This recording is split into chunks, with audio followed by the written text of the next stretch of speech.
بسم الله الرحمن الرحيم موضوعنا maanta wuxuu noqonayaa xisaabtan la'aanta xagga dawladda ka jirta iyo yaabitaanka shacabku ee aadka uga yaaban yihiin maxaa kalifaya taas inaan dadka u yara bayaamino inta badan shacabku yar yaaban yihiin baad moodaa oo waxa jira marka dadku ay yaabaan nin baa yidhaahdo maankayga gadama masaar bay laqday marka waxa loo baahan yahay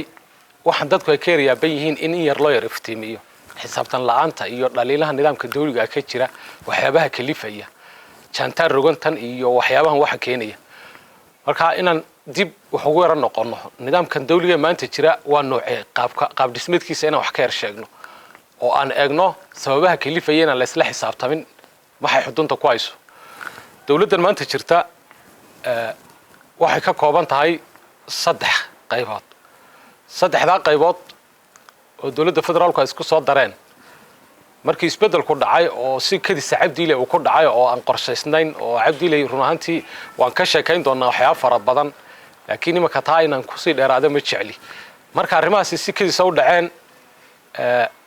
waxa dhacay in si kadis durba wax loo dhiso dawladda markii hore mayna u qorshaysnayn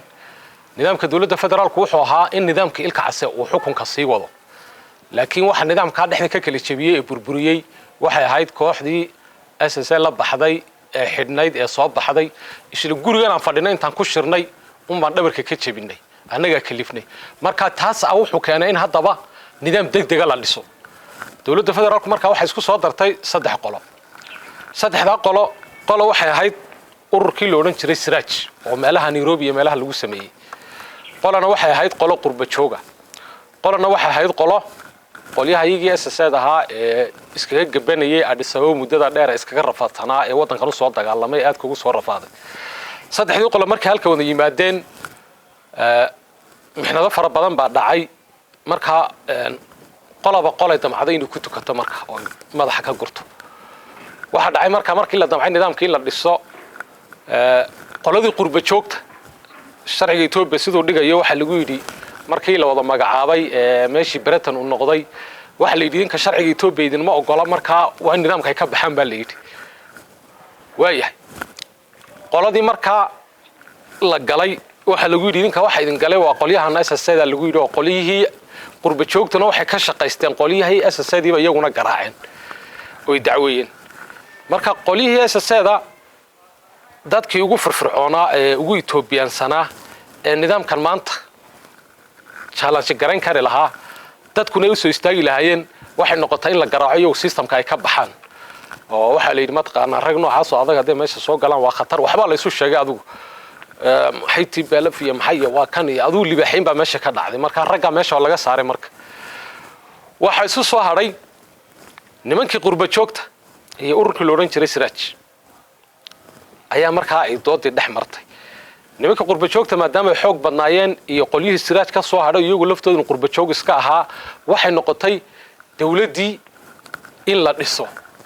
nimankii qurba joogta meeshii mayna ka bixin marka dadkii la magacaabay qurba joogta ahaa la yiri idinka sharcigu idin ma ogola oo ma taqaanaa lama janqaadi kartaan nin walba nin buu keensaday nin kasto qurba jooga nin madax xafiiseeda ayuu keensaday loogu bedelay booskiisi markii isaga la yiri sharcigan ku qabanaya haddana kadib nimankii qurba joogta ahaa systemkii mayna ka bixin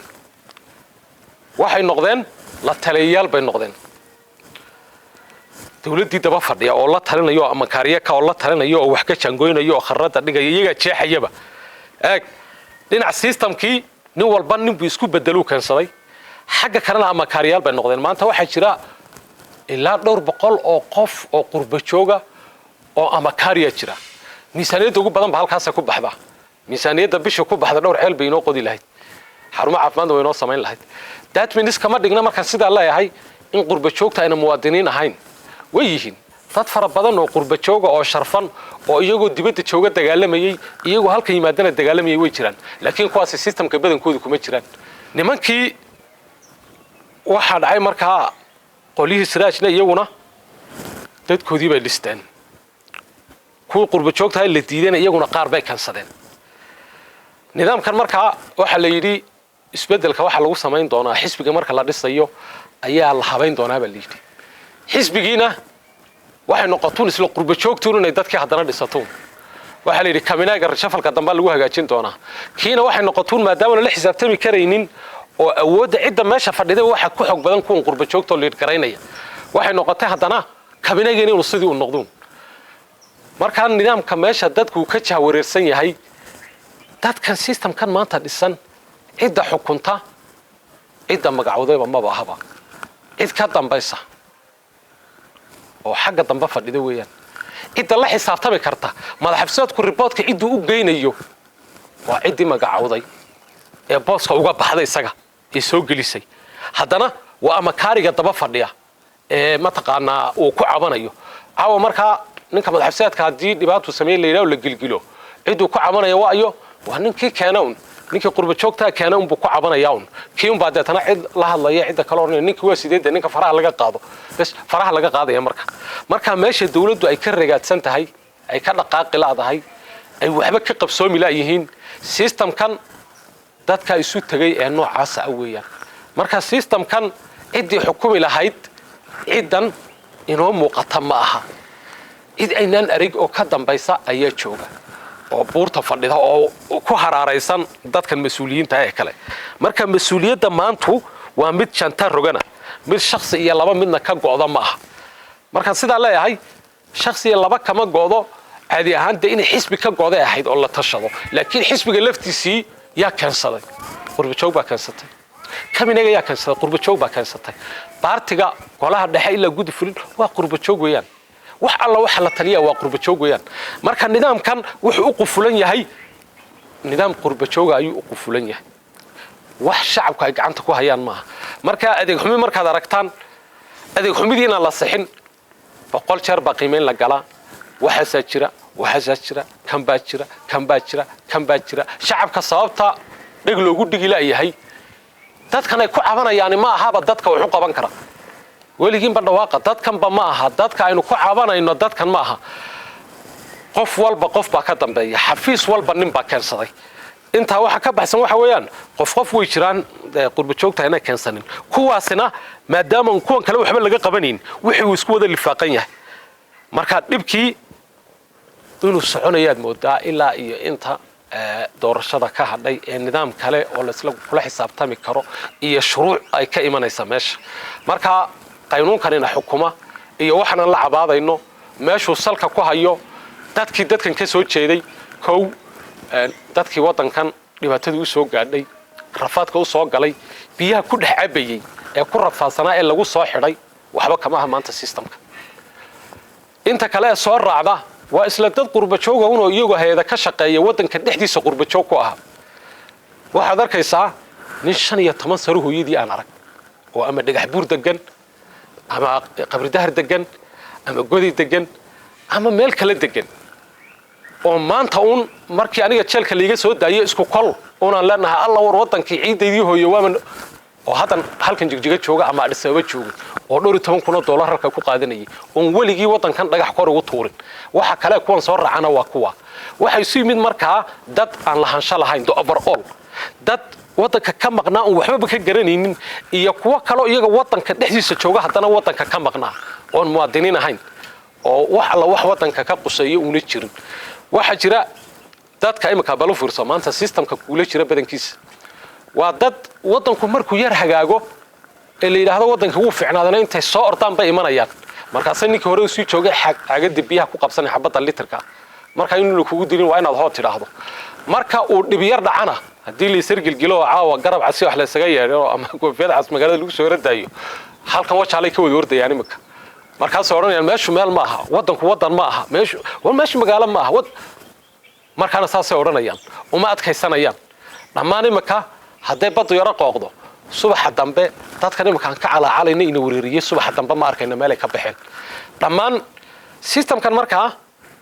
kow mid la xisaabtami kara ma aha laba waa mid wadanka ka sii socda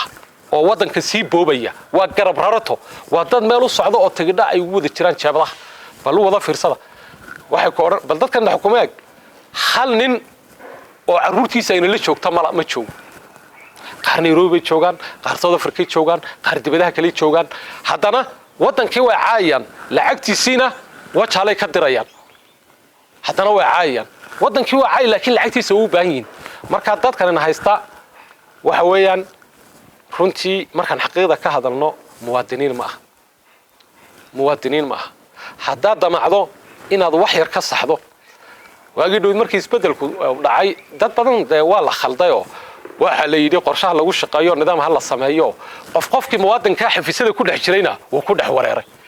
qorshaha la sameyn qorshiyaha bariiga loo hayaa wax ka dhaqaaqi ma jiro ilaa xafiiskan aad joogtaba eed ka shaqaynayso nin kale oo ninkan ahayn baa daba fadhiyaba oo waxaan u soo yeedhinay qorshahaniba iyo waraaqahani wuxuuna ka dhaqaaqaynin nin aynaan arkin invisible man oo xagga dambe fadhiya qorshahan 12 maanta lagu yeedhinaya waqtigu kaaga lumayo xagga dambe nin aad arkayn baa ka fadhiya kaasaa ka saxayaba ninkan oo ka shaqaynaya waa dukaan oo qof hayo oo adigu qofkii haya aad la macaamilayso oo damacdo inaad ma taqaanaa ama wax ka amaahata ama waxyaabo kale ka discuss karayso marka go'aamada qaarkood uu ka dhigaysano ninka dukaanka haya laakiin go'aanka ma gaari karo marka nidaamkan maanta in xukuma meesha uu ka ragaadsan yahay kow waa dad isu yimid oo la isku karkaray sidii la isugu karkaray marka dawladdu waxay ugu tala gashay in dadka qurba joogta meesha uu ka baxo laakiin qofka wax magacaabaya laftiisa maadaama ay hal mar isla jaan qaadeen oo isku awood yihiin waxba kama qaban karo isaguna isna waxba kama qaban karo cid kalena waxba kama qaban karto marka nidaamka maanta meesha ka khalkhalsan yahay in wax ka fahmi laanahay waa nidaamka noocaasa qaybaheena dambana nidaamkan iyo sidoo ku yimid dadkan maanta wada orordaya baabuurta kula agmaraya nidaamkay ku yimaadeen waan ka sheekaynayna nidaamkay ku yimaadeen waa mid anagu aan kalifnay isla gurigan aan fadhino anagoo dhowr iyo 30 baan kalifnay in nidaamkan uu sida yimaado ilka casana waan ku ballan furnay nidaamka iyo wuxuu ahaa dhan document baan ka diyaarino waan idin la sheergarayn doonaa haddii ilaahay dhaahdo waan ka sheekayn doonaa document aad u ballaaran baan ka qornay dadkan marka annaka laftayada cabsidii marka nagu jirtay ilka casii nidaamkiisa aanu kala kicina waxay ahayd mar haddii ciidankiina uu ciidankii uu yahay qorigiina uu haysto isaga keliyata oo cabdi maxamuud uu meesha ka baxay